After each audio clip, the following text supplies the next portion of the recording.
안녕하세요. 준비한 만큼 든든해집니다. 현명한 보험 설계, 보험의 정석 진행의 김미정입니다. 살아가면서 뭐든지 마음먹은 대로만 된다면 얼마나 좋을까요? 하지만 막상 살다 보면 사람 일이라는 것이 내 마음대로 되지 않는 경우가 훨씬 더 많기 마련입니다. 특히 건강, 또 불시에 닥치는 사고는 누구에게나 있을 수 있어서 내가 가진 지금의 행복을 잃지 않으려면 미리미리 대비하셔야 하는데요. 오늘 보험의 정석과 함께 하시면서 든든한 미래를 보장하는 방법에 대해서 알아가 보시면 좋을 것 같습니다. 아울러 본방송에서 제공하는 정보는 투자 판단에 대한 조언일 뿐 해당 상품의 가치와 수익률을 보장하지 않습니다. 그럼 오늘 여러분들의 미래 설계를 도와드릴 전문가분들과 함께 보험의 정석 힘차게 시작하겠습니다.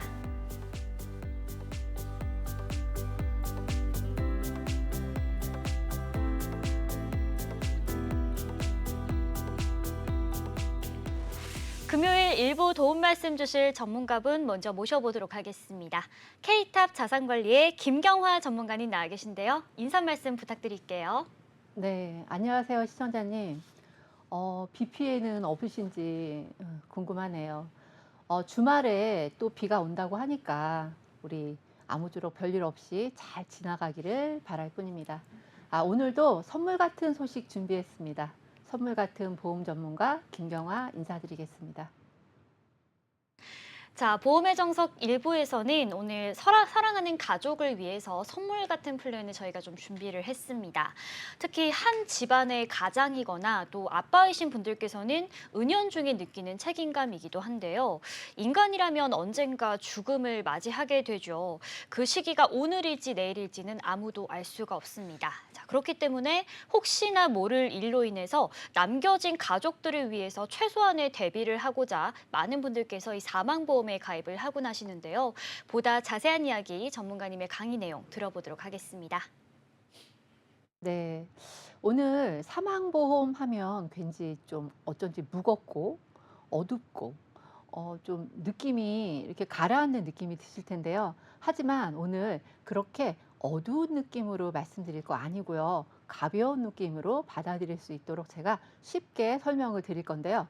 우선 사망보험 하면 두 가지로 크게 분류를 나눌 수가 있어요.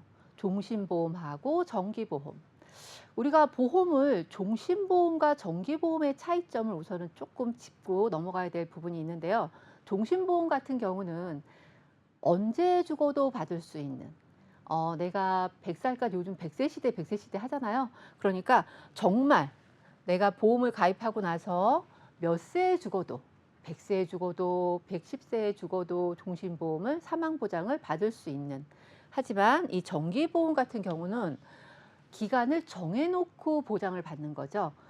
사망보장뿐만 아니고 다른 보장보험도 기간을 정해놓고 받으시는 그런 보험 상품들이 있기는 해요. 근데 사망보장 같은 경우는 정기를 딱 기간을 정해서 10년이면 10년, 20년이면 20년 이렇게 그 기간 동안만 좀 더 임팩트 있게 보장을 받는 이런 보험이 아닐까 싶어서 오늘은 종신보험과 정기보험에 대해서 사망을 어떻게 준비해야지 조금 더 활용도가 높을까 이런 부분을 설명을 드릴 거예요.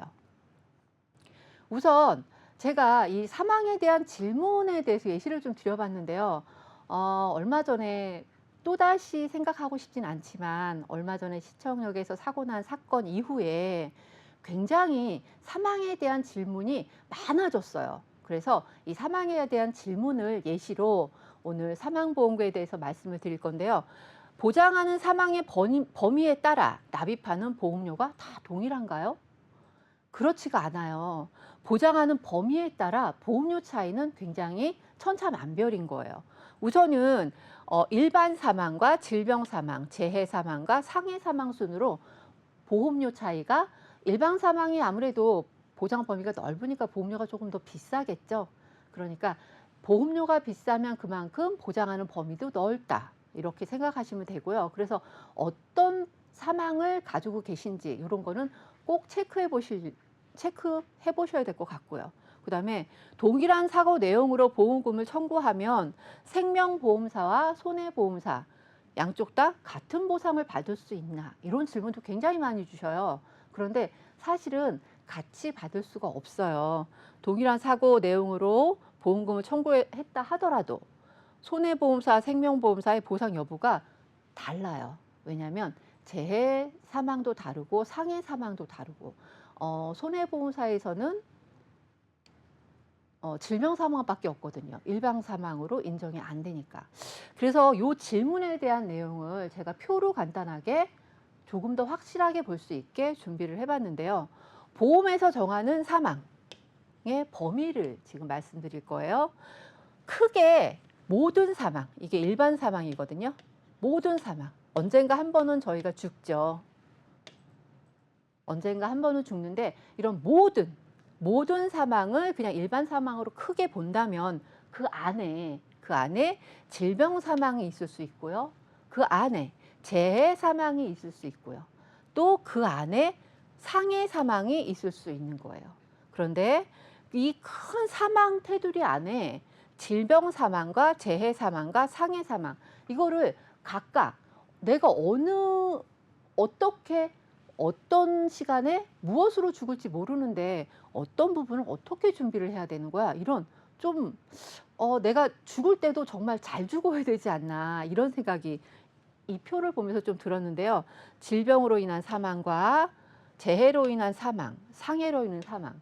우리가 보통 제가 방송에서도 몇 번 말씀드렸는데 그럼 도대체 재해와 상해의 차이가 무엇인지 이런 부분도 방송을 좀 보셨던 분들은 어느 정도 아실 텐데요. 일반적으로 생명보험에서 재해, 손해보험에서는 상해 사망을 치거든요. 급격한 요건이 없는 재해가 상해보다 보장 범위가 조금 더 클 수 있다. 이런 부분은 좀 지금쯤은 조금 체크해서 가셔야 될 것 같고요. 그 다음에 성별에 따른 사망 확률 표를 좀 준비를 해봤는데요.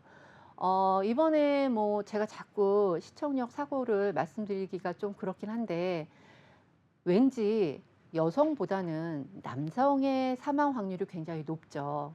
경제 활동도 많이 하고 그다음에 뭐 그 몸에 안 좋은 것들, 뭐 술이나 담배, 스트레스 이런 걸로 인해서 아무래도 사망할 수 있는 확률이 굉장히 여성보다는 굉장히 높더라고요. 그래서 30대 같은 경우는 여성보다 남성이 1.8배 높고요. 40대 같은 경우는 여성보다 남성이 2.6배 사망할 수 있는 확률이 높아요. 할 수 있는 확률이 아니라 사망한 확률이에요. 이거는 사망한 확률이 높고요. 그다음에 50에서 50대 굉장히 지금 우리나라를 이끌어가고 있는 40, 50대 중요하죠. 특히 남성분들 경제활동 굉장히 열심히 하시는데 사망할 수 있는 확률이 여자에 비해서 2.9배나 높다고 합니다. 거의 3배 높은 거죠. 그러면 한 가정을 놓고 봤을 때 아빠와 엄마와 자녀를 딱 놓고 봤을 때 가장 경제활동이 많으신 분들이 사망할 수 있는 확률도 굉장히 높다는 게 딱 표로 나와 있죠. 그러면 이렇게 사망 확률이 높은 남성분의 사망보험금이 과연 얼마나 될까요? 사망 시에 받을 수 있는 보험금 생각해 보셨나요? 1인당 사망보험금 수령액 분포도를 확인해 보면은요. 1천만 원 이하가 54%. 프로테지가 빠졌네요. 1천만 원 이하가 54%밖에 안 된답니다. 54%나 된답니다. 1천만 원 이하. 내 사망보험금은 과연 얼마지? 나는 과연 얼마나 받을 수 있을지 이쯤에서 한번 체크를 해보셔야 될 것 같아요. 1,000만 원에서 3천만 원까지 받으시는 분들이 24%. 그러니까 3천만 원 이하로 받으시는 분들이 78%, 거의 80% 정도 된다고 보는 거죠. 여기서 특이할 점이 1억 원 이상이 6%나 된다고 합니다. 제일 작을 줄 알았는데 의외로 높죠. 이런 분들은 좀 자산이 많으신 분들, 아마 뭐 상속세나 세금 때문에 이런 사망보험금을 미리 든든히 준비해 놓는 거 아닌가 이런 생각도 해보고요. 과연 1,000만 원 이하, 3천만 원 이하 이 분들은 과연 이 보험금 가지고 가정의 유지가 될까요? 이런 질문도 한번 해보고 싶고요. 그러면 연도별로 한번 사망금 수령 현황을 한번 볼까요? 2009년도부터 지금 나와 있는데요. 사망보험금이 크게 늘지도 크게 줄지도 않아요. 거의 3천만 원 수준에서 왔다 갔다 합니다. 어 이게 좀 의외예요. 저희는 이렇게 보험업을 하면서 굉장히 뭐 종신보험이나 이런 걸 굉장히 판매를 많이 한다고 생각을 하거든요. 그런데 의외로 사망보험금이 많지가 않아요. 왜 그렇게 많지가 않을까 생각을 해 보면 종신보험이 의외로 많이 비싸죠. 사망보험금이 이게 좀 우리가 일반적으로 보장받는 암진단비나 뭐 수술비나 뭐 치매보험이나 이런 거에 비해서 굉장히 보험료가 비싸요. 그 이유는 뭘까요? 암은 3명 중에 1명이 걸리고요. 치매는 아직도 10명 중에 1명이 걸려요. 하지만 사망은 누구나 다 한 번은 겪는 일이거든요. 발병할 수 있는 확률이 보험금을 지급해야 될 확률이 100%인 거죠. 그렇기 때문에 사망보험은 조금 비쌀 수밖에 없어요. 그러면 이렇게 3천만 원 선의 사망보험금을 가지고 과연 한 가정이 정말 흔들리지 않고 편안하게 잘 유지가 될 수 있을까요? 가장 유고시 필요한 생활비에 대해서 한번 보겠습니다. 가장 유고시 3년치 생활비용, 생활자금 한 가구의 3년치 생활비용을 평균 9,288만 원으로 책정을 해봤는데요. 그거는 최저 생활비 265만 원을 36개월로 곱한 금액입니다. 거의 1억 원에 해당이 되죠. 근데 이 생활자금만 들어가는 게 아니잖아요. 우리 모든 사람들이 은행에 대출이 있지 않으세요? 아파트 한 채가 있다고 해도 그 아파트에 아마 50% 이상은 은행 거일 거예요. 그렇기 때문에 대출을 또 뺄 수가 없죠. 그럼 대출에 대한 가구당 평균 부채 비율. 이것까지 합한다면 여기는 1억 6천만 원 제가 기준으로 잡아놨는데요. 이거는 조금 예전 자료였기 때문에 지금은 부채 비율이 이것보다 훨씬 더 높아져 있기 때문에 아마 굉장히 어려운 상황이 되지 않을까 싶어요. 사망보험금 평균 수령액이 3천만 원인데 한 가정이 최소한 엄마가 있고 아빠가 있고 자녀가 아직 어린데 만약에 남편분 유고시가 되면은 금방 아기 키우는 엄마가 사회생활로 경제활동을 시작한다고 해도 그렇게 큰 수입을 낼 수는 없거든요. 그러니까 3년 동안은 최소한 자립할 수 있는 3년 동안의 기간을 봤을 때 최소한 1억 6천에서 2억은 있어야 되지 않을까. 최소한 아파트 대출 비용을 갚을 만큼의 여력은 돼야 되지 않을까. 그런 생각을 해보거든요. 그러면 이거를 어떤 방법으로 크게 부담되지 않게 제가 아까 말씀드렸다시피 종신보험이라는 것 자체가 보험료가 좀 워낙에 비싸다 보니까 어떻게 준비하면 조금 더 현명하게 조금 더 집중적으로 보장받을 수 있는지 이런 것들은 제가 2부에서 설명을 다시 한번 드려보겠습니다. 네, 40, 50대 중년 남성의 사망률은 여성의 2배에 달한다고 합니다. 경제 활동을 하는 한 집안의 가장인 남편이자 아빠를 한순간에 만약에 잃게 된다면 가족들의 상실감은 물론이고요. 또 가계 경제에도 큰 타격을 불러온다라는 것을 좀 의미를 하는 것 같은데요. 생활비를 좀 예상을 좀 살펴보니까 만일 가장이 사망했을 때, 유고했을 때 3년 정도의 생활비용을 대략적으로 계산을 해보자면 약 1억 6천만 원이 훌쩍 넘는 금액이 필요하다라고 합니다. 하지만 현실적으로 사망보험금을 수령하는 금액은 평균적으로 3천만 원 남짓이라고 하니까 우리가 좀 앞으로 미래를 대비해서는 좀 철저하게 준비를 해야겠다라는 생각이 드는데요. 자, 그렇다면 사망보험의 종류에 종신보험과 정기보험 이 2가지가 있다고 합니다. 이 차이점도 궁금하고요. 우리가 또 대비를 어떻게 하면 좋을지에 대해서도 자세하게 들어보도록 하겠습니다. 네, 대비를 어떻게 해야 될지 좋을지 그 정답을 바로 이 화면으로 요약을 해보겠는데요. 보면은 종신보험을 40대 남자 기준으로 1억 원을 준비한다고 보면요. 월 20만 원 정도의 보험료를 내야 됩니다. 월 20만 원. 작다면 작을 수도 있는 돈인데 사실은 굉장히 매달 생활하는 이 가정주부 입장에서는 굉장히 큰 돈이거든요. 이거를 다 가입하기에는 너무 힘들 것 같아요. 그리고 아까 말씀드렸다시피 최소한 3년 동안 필요한 돈이 1억 6천에서 최대한 3억까지는 솔직히 있어야 된다고 저는 생각을 하거든요. 그 금액을 준비하려면 20만 원 가지고는 준비할 수가 없죠. 이거 가지고 1억 가지고는 안 되고 20만 원 가지고는 안 되고 그러면 더 30만 원, 40만 원, 50만 원씩 그걸 어떻게 한 달에 매달 지출을 할 수 있는지 이거는 조금 막막할 뿐입니다. 정기보험으로 한번 볼까요? 1억 원을 준비하면 이거는 집중 보장이에요. 10년이면 10년, 20년이면 20년 이렇게 딱 기간을 정해놓고 아기가 커서 성인이 될 때까지 아니면 뭐 자녀가 독립할 때까지 이런 기간을 정해놓고 그 기간 안에 사망을 하면 1억 원 기준을 그냥 1억 원으로 잡았어요. 월 기준 10,000원대면 가입 가능하거든요. 10,000원에서 15,000원 정도면 1억 원의 정기보험을 가입하실 수 있는 거죠. 그러면 어떻게 해요?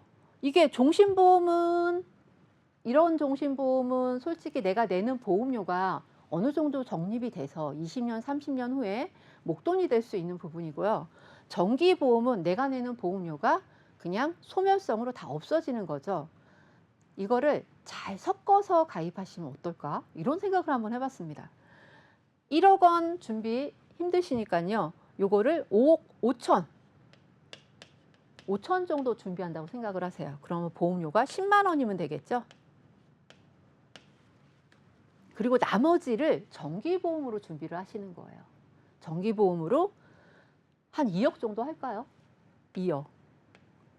2억 준비한다고 해도 보험료가 3만 원이면 되죠. 한 달에 치킨 한 마리 안 사 먹으면 남편의 사망 보장금이 2억이 생기는 거예요. 그러면 아기가 클 때까지 아니면 자녀가 독립할 때까지 여기에서 2억과 여기에서 5천 2억 5천만 원의 사망 보장을 만들 수가 있는 거죠. 가장의 사망 보장을. 이렇게 해서 종신보험과 정기보험을 잘 믹스해서 이렇게 준비해 가시는 건 조금 더 현명한 방법이 아닐까. 제가 전문가로서 추천을 좀 해드리고요. 그 다음에 말씀드릴 건 뭐냐면 이렇게 한 가정의 가장이 유고 시에도 이렇게 큰 걱정거리가 많은데 기업을 경영하시는 대표님이나 이런 분들이 유고되면 유고 시에 사망 리스크는 어떻게 감당할까요? 훨씬 더 크겠죠. 그래서 만약에 법인에게 CEO에게 무슨 일이 생긴다면 제일 먼저 상속세 걱정을 하셔야 돼요. 상속세. 상속세가 어마어마하겠죠. 일반 가정집이 아파트만 한 채 있어도 상속세가 1억 2천에서 1억 5천은 나오거든요. 그런데 CEO 경영하시는 대표님께서 사망을 하신다면 상속 얼마나 나올까요? 5억 원 초과 10억 원 미만이면은 30%의 상속세를 납부해야 되고요. 30억 초과면 50%의 가지고 있는 돈의 50%의 상속세를 내야 됩니다. 그러면 최소한 뭐 5억, 6억, 10억 정도의 상속세가 미리 준비가 되어 있어야 되는데 이런 걸 미리 준비를 안 하고 있다면 고스란히 회사가 물려줄 수 있을까요? 이런 부분도 생각을 한번 해보시고요. 그 다음에 이런 경영인 정기보험을 어떻게 활용을 하느냐에 따라 사망보험금이 단계적으로 점점점 올라가는 사망보험금도 있거든요. 그러니까 이거는 기간을 정한 정기보험이에요. 정기보험. 대표님이 가입할 수 있는 일반 종신보험이 아니고 경영인 정기보험. 이거에 대해서 단계적으로 사망보험금도 계속 높게 가져갈 수도 있고 그다음에 상속이나 유고 시에 발생하는 부채나 아니면 상속세를 해지할 수 있는 이런 좋은 정기보험도 있고요. 그러면 이 경영인 정기보험에 대해서 내가 낸 돈이 정기보험은 다 없어진다고 했는데 한두 푼도 아니고 이거를 내가 뭐 한 달에 막 몇백만 원씩 돈을 그냥 없앨 수 있냐. 그거는 너무 현실적이지 않다라고 말씀하시는 대표님들도 굉장히 많이 계신데 이 경영인 정기보험의 구조를 보면요. 이게 납입 기간, 정해져 있는 기간이 딱 되면 영원되는 거 맞아요. 영원되는 거 맞는데 어느 정도의 기간이 한 5, 6년 지나면 78% 이상의 환급률이 생기고요. 7년 정도 되면 거의 100%의 환급률이 발생을 합니다. 그렇기 때문에 그 대표님들의 사망 보장을 가지고 가시면서 7년이나 8년 정도 시점에서 한 번씩 전환을 해주시는 거죠. 그리고 또 하나, 해약환급금을 법인 긴급 자금으로 사용할 수도 있고요. 대표님의 퇴직금으로 사용할 수도 있고요. 여러 가지 활용도가 굉장히 많죠. 특이하게 좋은 거는 100%다. 보험료를 내는 보험료가 100%다 비용 처리가 되기 때문에 세금 관계에 있어서도 굉장히 활용도가 높습니다. 그러니까 이렇게 정기보험 자체를 일반 가정에서도 활용할 수 있는 방법이 굉장히 좋고요. 이런 법인 되시는 분들도 활용할 수 있는 방법이 굉장히 다양하다.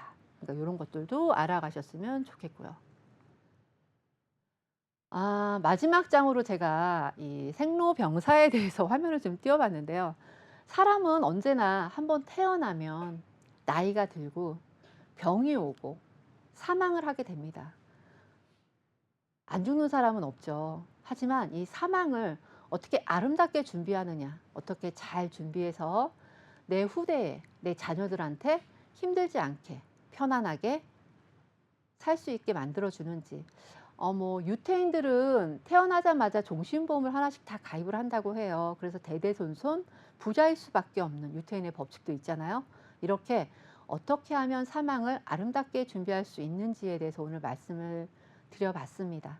잘 참고하셔서 좀 챙겨가셨으면 좋겠습니다. 네, 잘 들었습니다. 이 종신보험 같은 경우에는 가입 후 평생 동안 사망보험을 보장하기 때문에 보험료가 좀 비싸다라는 아쉬운 점이 있는데요. 자, 그래서 사망보험이 필요한데 좀 저렴하게 준비를 할 수 없을까 고민이신 분들을 위해서 이 종신보험과 정기보험의 장점을 좀 섞어서 대비를 해보시는 게 좋을 것 같다라고 말씀을 해주셨고요. 또 기업을 경영하는 대표님들 같은 경우에는 경영인 정기보험도 좀 추천을 해주셨습니다. 상속세 부담에서 좀 대응을 할 수가 있고요. 절세 혜택까지 되니까요. 이 점 참고해서 투자해 보시면 좋을 것 같습니다. 자, 1부 도움 말씀 주신 김경화 전문가님은 여기서 보내드리고요. 잠시 후 2부에서는 여러분들이 꼭 챙겨야 하는 필수 보장에 대해서 소개해 드리겠습니다. 그럼 2부 함께 해주실 전문가분 화면으로 소개해 드리겠습니다.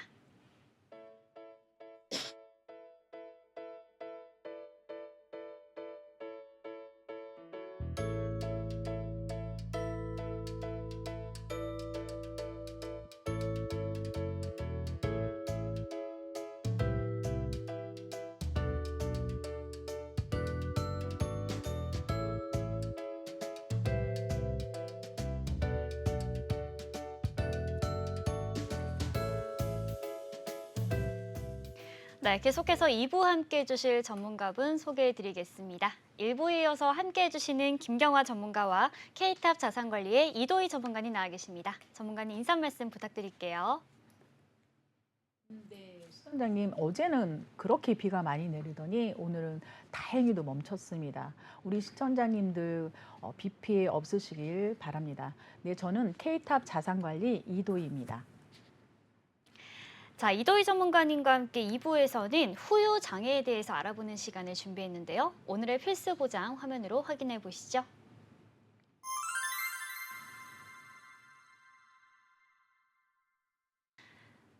우리는 살아가면서 언제 어디서 부상을 입거나 질병에 걸릴지 몰라서 대비하기 위해서 보험을 들곤 합니다. 자, 2부에서는 완전하게 회복이 되지 않고 후유증이 남는 경우를 대비해서 드는 보험인 후유장애에 대해서 자세하게 이야기를 좀 해보려고 하는데요. 자, 전문가님, 장애와 장애의 차이점부터 먼저 좀 짚고 넘어가야 할 것 같아요. 어떤 차이점이 좀 있을까요? 네, 장애와 장애는 확연히 차이는 있고요. 일단 오늘은 후유장애에 관련된 먼저 말씀을 드리겠는데 후유장애는 질병 후유장애 그리고 상해 후유장애가 있습니다. 오늘의 중점적인 내용은 상해 쪽으로 먼저 말씀을 드려보도록 하겠습니다. 후유장애 하면은 각각 증권에 보시면은 후유장애 뭐 80% 이상 이렇게 가입이 많이 되어 있으실 겁니다. 후유장애 하면은 거의 누워서 일어나지 못하는 정도, 그리고 이해하시기를 보험금은 절대 받을 수 없는 것들, 이렇게 판단하시는 시청자님들 많이들 계실 거예요. 이런 오해되는 부분들을 분류표에 따라서 어느 정도 3%, 뭐 10% 이렇게 해서 받는 부분들을 오늘 한번 설명을 드려볼까 합니다. 일단 장애와 장해라는 부분에 대해서 그 차이점을 잠시 설명을 드리면은요. 장애는 상해나 질병으로 인해서 완치 후에 영구적인 훼손 상태 또는 정신적인 문제까지 이걸 포괄적으로 보고 그 의미를 확정해서 해석을 합니다. 그리고 장애 부분은요, 신체 기관이 원래 본래 기능을 못할 때 그 정신적인 능력도 포함도 하고요. 이 부분에 대해서 나라에서 주체를 해서 장애 기준을 판단을 합니다. 판단을 해서 국가의 복지 혜택도 누리게 되는 거죠. 그러면 근거와 그 판단 기준을 잠시 비교를 해서 살펴볼 텐데요. 일단 판단 주체는 장애는 국가에서 내리는 거고요. 그리고 장해는 일단 의사가 진단하고 180 후에 진단을 하고 그다음에 보험사와 같이 판단의 주체가 되어 있습니다. 근거는 장애는 장애인 복지법으로 되어 있고요. 장해는 장애 분류표로 분류가 되어 있습니다. 표현은 일단 장애는요, 1에서 6등급으로 나눠져 있고요. 장해는 장애율, 그러니까 3%부터 시작해서 100%까지 이렇게 장애율을 구분을 하고 있습니다. 마지막으로 그 판단 근거는 장애는 법령으로 되어 있고요. 장애는 약관의 기준에 따라 다르다라고 이해를 하시면 되겠습니다. 네, 일단 먼저 장해와 장애의 차이점에 대해서 좀 짚어봤고요. 오늘은 장해, 그중에서도 우리는 상해 후유 장애에 대해서 좀 짚어보려고 합니다. 후유 장애는 질병이나 사고로 인해서 치료를 마치고 나서도 정상적인 기능을 완전히 회복하지 못한 상태를 좀 의미한다라고 정리를 해볼 수가 있을 것 같고요. 자, 그렇다면 이 상해 후유 장애를 지급하는 기준이 좀 있을 것 같은데 그 기준은 또 어떻게 되는지도 궁금한데요. 네, 일단 상해라는 그 약관의 보험사의 약관의 의미를 잠시 살펴보면은요. 일단 상해니까 질병을 제외하겠죠. 질병을 제외하고 그 외래 급격 우연성 예측 불가능한 그런 사고를 말을 합니다. 그리고 이런 상해 사고가 발생이 돼서 장애 상태가 되면 가입한 상해 후유장애 그 분류표에 따라서 보험금을 지급을 받습니다. 일단 장애가 되게 되면은요, 후유장애 진단서가 바로 나오는 게 아니라 180일 동안 그 경과를 지켜보고요. 그 후에 의사가 판단해서 진단서가 나오게 됩니다. 그럼 180일 이내에 그걸 조금 더 살펴보자면은요. 장애 지급률이 상해 발생일부터 질병 후유장애는 진단 확정일, 그리고 180이 되는 날 의사의 진단에 기초하여 조정된 것으로 인정되는 상태를 장애 지급률로 결정을 한다라고 보면 됩니다. 그런데 여기서 180일을 기다리지 않아도 되는 부분은 이건 좀 무서운 얘기기는 하지만은 팔이 절단이 되거나 다리가 절단이 되는 이런 부분은요. 명확하게 이제 눈으로 드러나는 보이는 부분이라 180일을 기다리지 않아도 바로 진단서가 나올 수 있습니다. 네. 자, 지급 기준에 대해서 알아봤는데 조금 더 자세하게 제가 좀 간단하게 설명을 좀 해드리겠습니다. 우리가 일상생활하다가 예상치 못한 사고가 발생했을 때 이 상해 사고로 인해서 좀 장애 상태가 되면 이 장애 분류표에 따라서 보험금을 지급받게 되는데요. 최소 사고 후 180일, 한 6개월 정도 이후에 이 진단서를 발급할 수 있다라고 말씀해 주셨고요. 하지만 뭐 절단 사고 같은 좀 사고가 좀 크게 났을 경우에는 장애가 바로 180일 이내에 확정이 된다는 점도 참고해 주시면 좋을 것 같습니다. 자, 우리 신체에 다양한 부위들이 있는데 이 후유 장애도 이 신체 부위에 따라서 좀 분류가 된다고 해요. 이 내용을 좀 자세하게 설명해 줄 수 있을까요? 네, 후유장애는 질병 후유장애나 아니면 상해 후유장애나 그 분류는 거의 똑같습니다. 일단 분류가요, 13가지로 나뉘어지는데 눈, 그리고 코, 귀, 그리고 입인데 씹어먹는 기능, 그리고 말하는 기능을 살펴보고요. 외모, 그리고 척추, 그 등뼈 부분이죠. 그리고 체간골, 그리고 팔, 다리, 그리고 손가락, 그리고 발가락, 흉복 장기 및 비뇨 생식기, 마지막으로 신경계 및 정신, 그 정신 행동까지 보게 됩니다. 일단 다른 원인으로 다른 신체 부위의 장애가 발생 시에는요, 각각 부위별 따로따로 지급을 한다라는 점 이해해 두시면 좋겠습니다. 그리고 진단 부위가 처음에는 15% 정도 됐는데 나중에는 이 부분이 조금 더 악화가 돼서 30%가 됐다라고 했을 때는요, 추가적인 부분도 보험금이 추가적으로 나올 수 있다라는 점 이해하시면 되겠습니다. 신체 부위별 장애 평가를 통해 각각 보장한다. 제가 말씀드렸죠. 그 밑에 그 별표로 해서요, 동일한 장애 시 파생 시에는 그중 높은 걸로 지급률을 적용한다라고 했는데요. 이 부분은 조금 이렇게 변경된 부분이 있어서 추후에 다시 한번 설명을 드려보도록 하겠습니다. 자, 보험에서는 신체 부위를 13개로 나눠서 후유장애 분류를 하게 되는데요. 뭐 신체적인 외적인 부분은 물론이고 정신적인 부분도 포함이 된다는 점 체크해 보시면 좋을 것 같습니다. 자, 그렇다면 각 신체별로 후유장애 비율도 궁금해지는데 이 부분도 자세하게 만나보겠습니다. 네, 제가 방금 전에 말씀드린 것처럼 뭐 눈, 코, 귀 각각의 그 장애율에 따라서 프로테이즈가 정해져 있습니다. 그 부분에 대해서 이제 상해 후유 장애에서 예를 들어서 1억을 가입을 했을 때에는 1억을 가입을 했을 때 10%의 장애율이 진단이 됐다라고 했을 때에는 10%인 1,000만 원이 지급이 되겠죠. 그리고 장애율이 50%다라고 진단이 되어 있을 때는 50%를 곱해서 5천만 원이 지급이 된다라고 보시면 되겠습니다. 그리고 장애율이 67%다라고 했을 때는요, 거기에서 67%를 곱한 6,700만 원이 지급이 된다라고 보시면 되겠습니다. 또는 80% 이상은요, 중증 후유장애, 정말 일어나지 못하고 거의 이제 누워 있는 상태를 말을 하는데요. 가입 금액 전액을 지급한다라고 생각하시면 되겠고요. 여기서 제가 상해 쪽으로 좀 추천을 드리고 싶은 부분은 뭐 추락사고, 낙상사고, 이게 통계 자료를 보면은 이걸로 인해서 그 장애 상태를 되는 부분들이 굉장히 많으시더라고요. 그래서 추천 직종은 일단 연세가 많으신 분들은 무조건 상해 후유 장애든 질병 후유 장애든 가입을 하시는 부분이 맞는 부분이시고요. 운전을 오래 하시거나 또 운동선수이시거나 요즘에는 뭐 야구도 많이도 하시고 테니스가 또 요즘엔 유행이기도 하더라고요. 그런 운동을 열심히 하시는 분들 역시도 상해 후유장애, 질병 후유장애 이렇게 가입을 하시면은 아무래도 많은 도움이 되시리라 믿습니다. 자, 신체 부위별 후유장애 비율을 좀 짚어봤고요. 또 후유장애 보장 산출 방법도 알아봤습니다. 좀 추천을 드리는 직종은 좀 평소에 격한 운동을 하시거나 아니면은 좀 바깥에서 좀 일을 하시는 분들에게 이 보험 가입을 추천한다라고 말씀을 좀 해주셨고요. 이번에는 이 후유장애 지급 변경 기준에 대해서도 좀 알아보도록 하겠습니다. 어떻게 좀 될까요? 네, 제가 방금 전에 말씀드린 것처럼 예를 들어서 신체 부위가 다르게 이제 발생이 됐다라고 한다면 각각 지급이 가능합니다. 팔 쪽에서 뭐 15%가 됐다. 그리고 뭐 다리 쪽에서 20%가 됐다라고 한다면 15%도 지급을 하고 20%도 지급을 하는데요.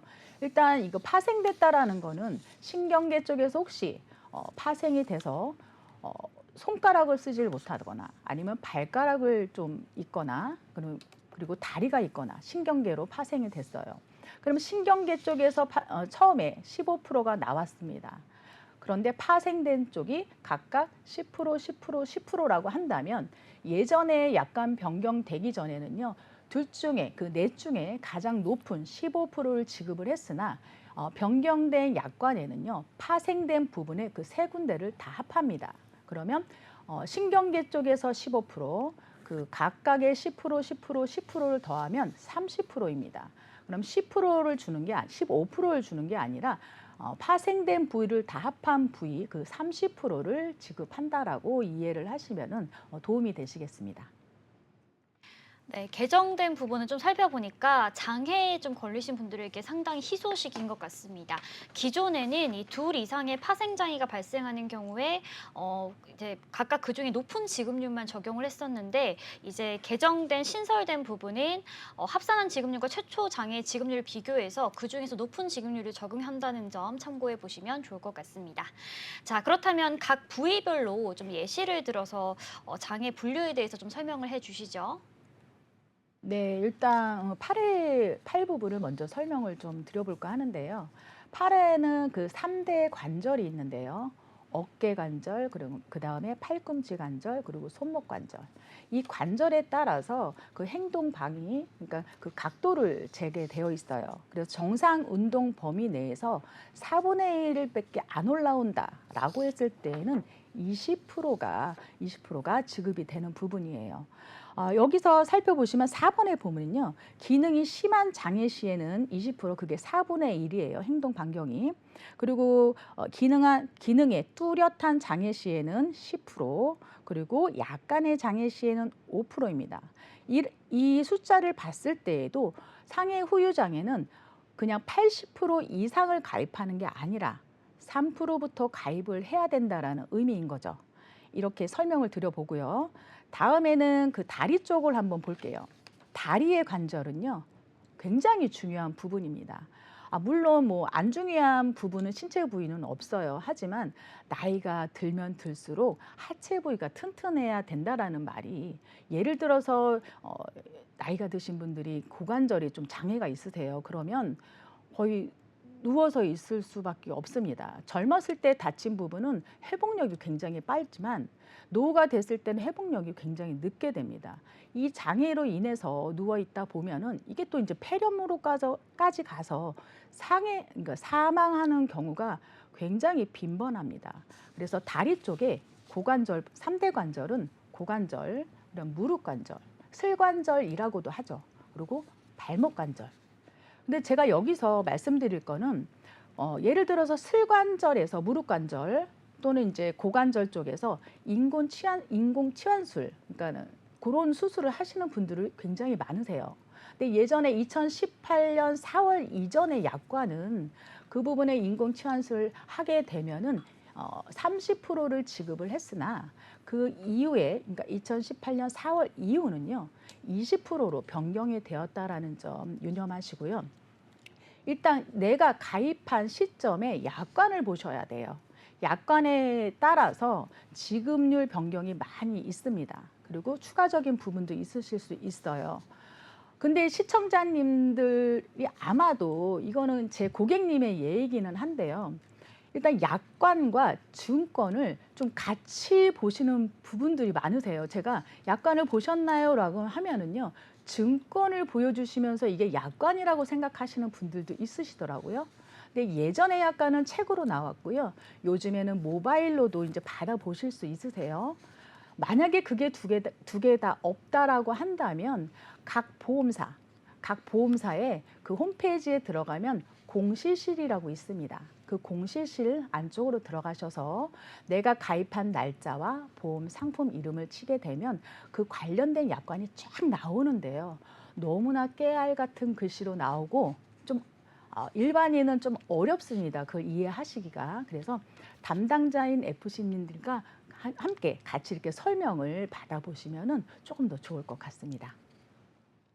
자, 팔과 다리 부위의 후유장애 지급률을 좀 살펴봤는데 우리가 보통 팔다리 같은 경우에는 뭐 운동이나 일을 하다가 다치는 경우가 상당히 많죠. 그러다 보니까 좀 꼼꼼하게 살펴보시면 좋을 것 같고요. 약관 부분도 좀 다소 이해하기가 어렵다면 좀 전문가의 도움을 받아서 꼼꼼하게 살펴보고 가입해 보시는 게 좋을 것 같다라고 말씀해 주셨습니다. 자, 그렇다면 후유장애 보험 가입하고 싶은데 보험료가 또 어떻게 되는지에 대해서도 궁금하신 부분 많으실 것 같아요. 예시를 좀 들어주시죠. 네, 제가 오늘 가지고 나온 후유장애는요, 질병 쪽이 아니라 상해 쪽 후유장애입니다. 보험사마다 받아주는 그 가입 금액이 전부 다르기 때문에 저는 이제 5억으로 그냥 예시를 한번 해봤어요.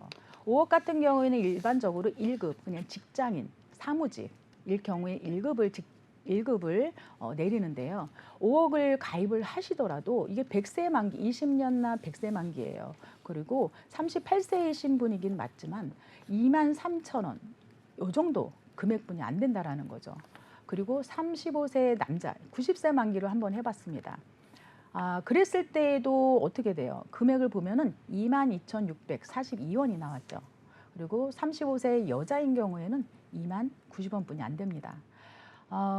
내가 이제 좀 위험 직종이다. 상해적으로 이제 위험 직종 상급 정도를 가지고 계신다라고 한다면 각사마다 가입 한도가 좀 이렇게 줄어들긴 하지만 한 군데 회사로 하지 마시고 여러 군데로 이렇게 가입 설계를 뽑으셔서 이렇게 준비를 한 3억 이상은 준비를 하시는 거를 굉장히 추천을 드립니다. 추후에 뭐 질병 후유 장애는 다시 한번 제가 날을 잡아서 한번 설명을 한번 드려보도록 하겠습니다.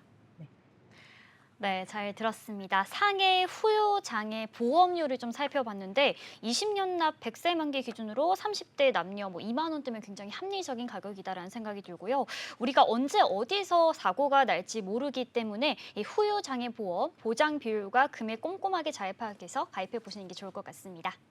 자, 계속해서 이번에는 평소에 여러분들이 헷갈리셨던 보험과 관련된 궁금증을 해결해 드리는 시간 가져보겠습니다.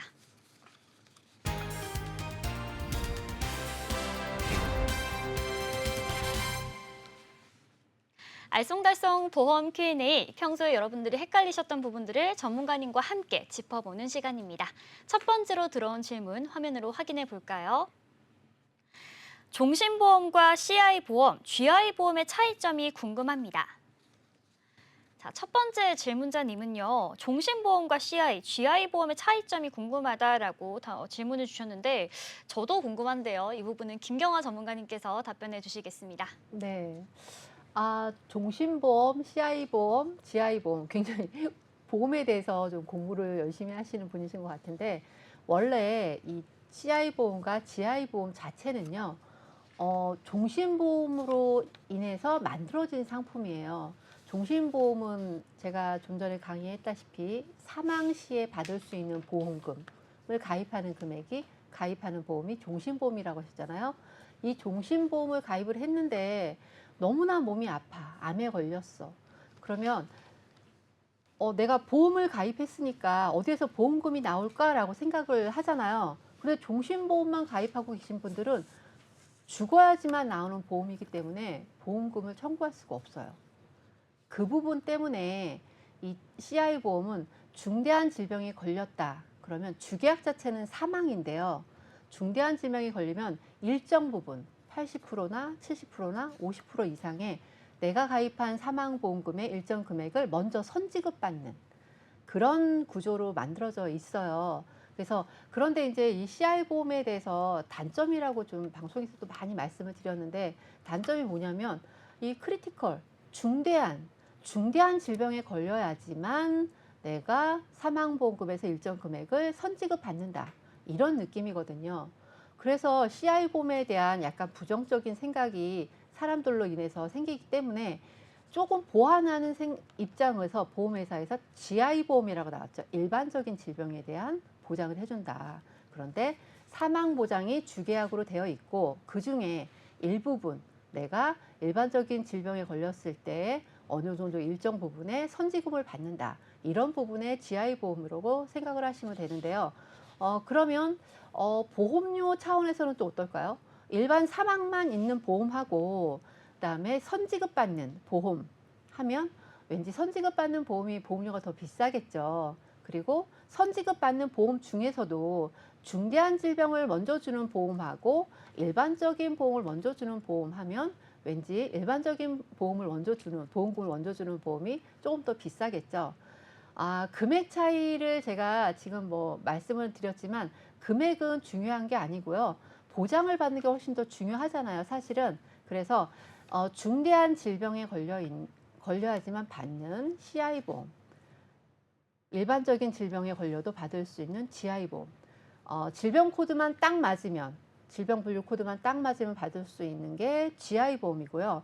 CI보험은 질병 코드가 맞았던 손 치더라도 6개월 이상의 그 후유를 보거든요. 이 사람이 과연 중대한 질병에 걸려서 일상생활을 못할 정도인지 이런 부분과 또 의학적으로 뭔가 조금 더 세밀한 부분이 적용이 딱 맞아야 돼요. 약관상으로. 그래서 받을 수 있는 확률이 조금 더 어렵고요. 원래 만들어지기에는 사망 보장인데 사망하기 이전에, 사망 전에 많이 아프시면 선지급받는 보험이 CI 보험이고요. 그중에서 CI 보험의 단점을 살짝 보완한 부분이 GI 보험이고요. 이렇게 말씀드리면 좀 대답이 됐는지 모르겠습니다. 네, 마지막으로 정리까지 깔끔하게 해주셨는데 CI와 GI 보험 같은 경우는 종신보험으로 해서 나온 보험이다라고 말씀해 주셨고요. 또 CI 보험이 다소 좀 지급 사유가 까다롭고 단점들이 좀 있다 보니까 이걸 보완하기 위해서 GI 보험이 출시가 되었다라고 정리를 해보도록 하겠습니다. 자, 그럼 이어서 다음 질문 내용 화면으로 확인해 보시죠. 보험에 대해 두 가지 질문이 있습니다. 우선 두통으로 MRI 검사를 받았는데 이 경우 생명보험 가입이 가능할까요? 그리고 자궁 내막 폴립 제거 수술을 했는데요. 추후에 보험 가입 거절 사유가 될까요? 자, 두 가지 보험에 대해서 질문을 주셨습니다. 이 부분은 이도희 전문가님께서 답변해 주시겠습니다. 네, 두통으로 MRI 검사도 하시고 그리고 자궁 내막 그 폴립 수술도 하시고 그래서 좀 걱정은 되실 부분은 있으실 것 같아요. 하지만 이 지금 명확하게 몇 월 며칠 날 이렇게 뭐 받았다라는 내용은 없으셔서 제가 뭐 된다 안 된다라고는 말씀을 못 드리겠지만 일단 요즘에는 그 유병자 보험이 굉장히 많습니다. 그리고 굉장히 보험료도 저렴하고요. 예전이라고 하셨는데 예전이 아니라 정확하게 내가 MRI 검사는 언제 받았는지 그걸로 인해서 뭐 추가 검사, 추가 진단을 했는지 검사를 받았는데 거기에 뭐 혹이 있다든지 뭐 안 좋아서 계속 받아야 되는지 이런 부분을 굉장히 살펴보시고요.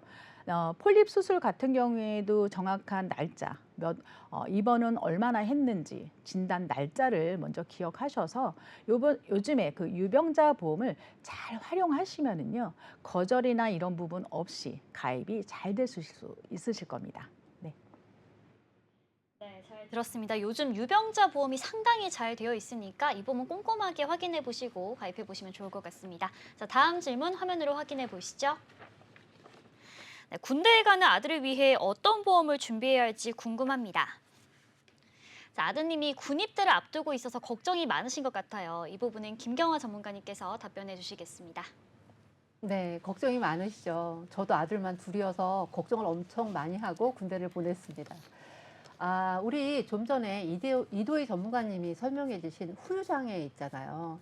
그게 굉장히 활용도가 굉장히 높다고 설명을 많이 들으셨죠. 저도 저 아들 군대 보낼 때 후유장애, 그 대신 저는 상해 후유장애 대신 재해 후유장애에 대해서 가입을 시켜서 보냈거든요. 그러니까 좀 전에 제가 사망 보장에 대한 범위도 설명을 드렸는데 상해보다는 재해가 범위가 훨씬 더 넓다고 말씀드렸잖아요. 그러니까 재해 후유장애에 대한 담보를 조금 더 체크를 해보시고요. 왠지 이제 뭐 활동하는 범위가 넓고 험한 일을 많이 하니까 좀 더 상해 쪽 그리고 정기보험으로 사망보장을 조금 더 준비를 해가시면 어떨까. 제가 자꾸 오늘 사망보장에 대해서 말씀을 드려서 조금 마음이 좀 그런데 어쨌든 준비해서 나쁠 건 없으니까요. 그쪽으로 좀 준비를 해가시는 게 어떨까 생각이 듭니다. 자, 재해 후유장애 보험 그리고 사망 정기 보험 체크해 보시면 좋을 것 같고요. 몸 건강하게 다녀오셨으면 좋겠습니다. 자, 지금까지 보험과 관련된 궁금증을 해결해 드리는 시간 가져봤습니다. 오늘 도움 말씀 주신 K탑 자산관리 김경화 이도희 전문가님과는 여기서 인사드리겠습니다. 여러분들과 함께 보험 얘기를 나누다 보니 시간이 흘러 보험의 정석 맞출 시간이 됐는데요.